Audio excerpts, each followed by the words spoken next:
आपण लाईट लावतो आणि त्याच वेळेला आपण देवासमोर दिवाही लावतो आणि त्यावेळेला आपण एक श्लोका म्हणतो, तो आपण आता म्हणूया.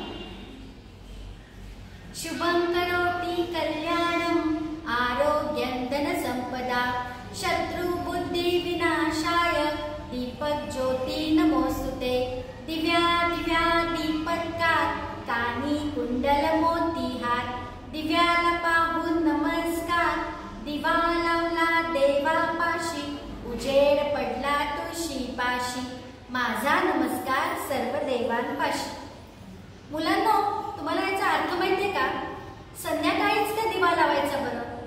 तर संध्याकाळी लक्ष्मी घरात येते आणि पक्षी पाखरं आपापल्या घरी येतात आणि कामानिमित्त गेलेली माणसे, शाळेत गेलेली लहान मुले आपापल्या घरी येतात त्यावेळेला.